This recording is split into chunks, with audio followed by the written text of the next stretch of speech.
তোমালোকৰ উৎফুল্লিত বদন দেখি সঁচাকৈ আজি মই আনন্দ ভাবিছোঁ। এনেদৰে যাতে তোমালোকে ভৱিষ্যতেও এই উৎফুল্লিত বদনেৰে দিন অতিবাহিত কৰা, তাৰ বাবে মই ভগৱানৰ ওচৰত প্ৰাৰ্থনা জনাইছোঁ। আজি মই এটি অতি শুভ সংবাদ লৈ তোমালোকৰ কাষে গ্ৰহণ কৰিছোঁ।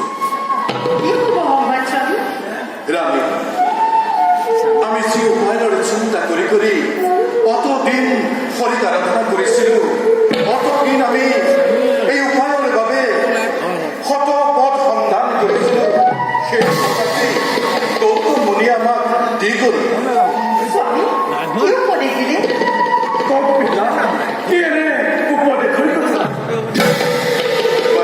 পিতা, একাদশী ব্ৰতৰ কথা আমাক গুৰুদেৱে কৈছিল।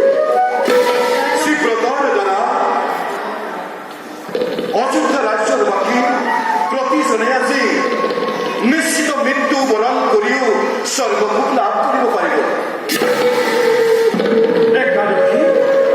একাদশী কি পিতা?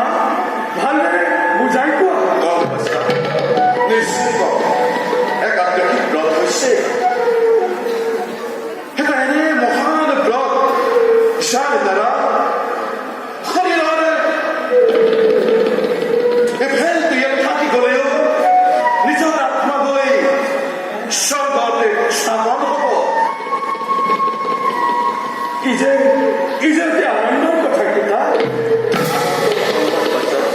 আনন্দৰ সংবাদ। কিন্তু পিতা, ইয়াক পালন কৰিব লাগিব কেতিয়া?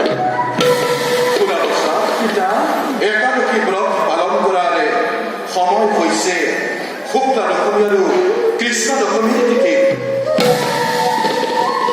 স্বামী, ধৰ্ম কৰ্ম উপায় সিদ্ধি একাদশী ব্ৰত গণনা কথা শুনি মই অতিশয় আনন্দিত হৈছোঁ। শুনা ৰাণী, কওক স্বামী। একাদশী ব্ৰত পালন কৰাৰে নিয়ম শুনা। উপবাসে থাকি ভগৱান বিষ্ণুক আৰাধনা কৰি যিয়ে এই ব্ৰত পালন কৰিব, তেওঁ নিশ্চয় এই ব্ৰতত সাফল্যমণ্ডিত হ'ব। পালনৰ ব্যৱস্থা?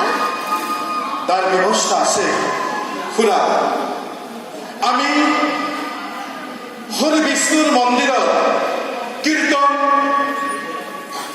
পূজন আদি কৰি এই ব্ৰতত বশৱৰ্তী হ'ব লাগিব। যিয়ে এই মুখ্য ব্ৰতৰ পৰা পৰিত্ৰাণ পাবলৈ, স্বৰ্গসুখ লাভ কৰিবলৈ